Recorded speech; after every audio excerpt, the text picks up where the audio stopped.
I'm by myself. Is anybody here with me today? I'm talking about praise in the midst of pain.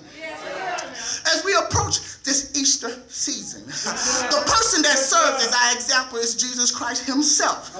He knew that he had a purpose, right? He knew he came here for a reason. But do you remember the story about the Garden of Gethsemane? He went and prayed to the Father because his humanity kicked in. And he says, Lord, if you could take this cup from me, oh Lord, but not my will, but let your will be done. It was so serious to him that he began to sweat blood. Y'all don't hear me. He was sweating blood, dripping down his face. Now, he took the disciples with him, but as you know the story goes, what were they doing? They were asleep on the job. And I want to tell you something that you need to know that is significant. In your walk with God, when you think you can depend on your friends, I'm going to tell you some of them going to be sleeping on the job. So that leads me to deduce from that subject matter is that you need to learn how to praise him in the midst of your pain. Because if you don't learn how to praise him, that pain will stay there and it'll harbor there. And then what you will have, instead of allowing the pain to heal, you'll have a scab over that pain. And then every time somebody bumps up against that scab, you're going to feel the pain. And then you're going to act out or leash out on the other person who really didn't know that this wound was there. Because it's still just a scab. So you got to learn how to praise him if you're going to find your healing. You got to learn how to praise him if you really want to find the answer. Because God has a way. God has a sense of humor. Sister Hickman, we were just talking about that outside. God has a sense of humor when he begins to unveil to you the mystery of why you're going through what you got to go through.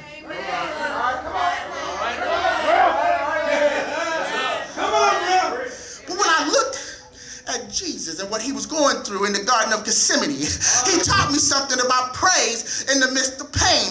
Because he didn't have to pray one time about that thing. He didn't just pray 2 times about that thing. He prayed 3 times, and by the 3rd time, something leaped into his spirit where he just got up and he stomped on the devil's head. And he says, I'm going forth to do that which my Father has commanded me to do.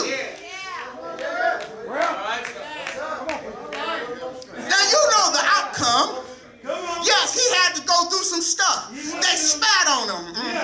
Yeah, his own brethren, the ones he healed, some of them he delivered. He healed some of their family members and they spat on him. Some of them pulled and plucked the hair out of his beard, but he didn't say a mumbling word. Yeah, some of them was there when he nailed him to the cross and he cried out when they nailed his right hand. Then they heard the pain when he cried out when they nailed his left hand. And some of them was there when he nailed his feet and he cried out in pain. Yeah, some of them same ones that didn't care whether or not if he got up, they just wanted to see the pain inflicted on them.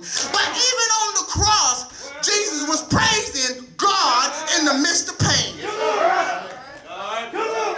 And he did that to demonstrate to you how you can live a successful life as a Christian, and that God is true to his word. That brings me to my text.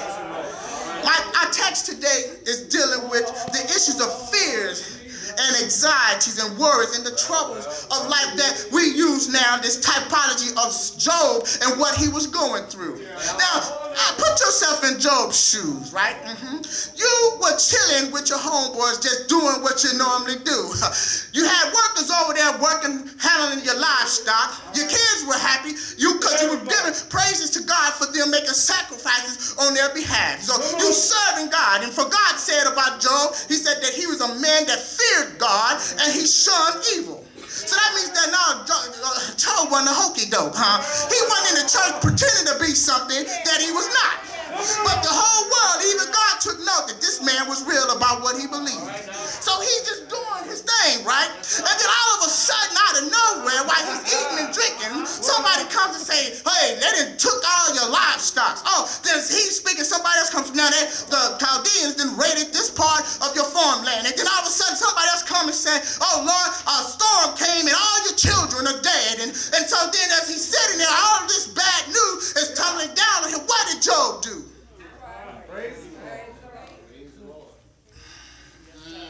What did Job do?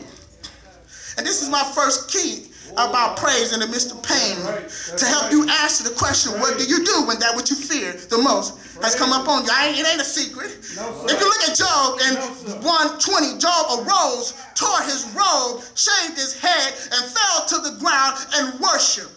Now, you tell me now, you just come and said that all your money is gone. Somebody been tapped in,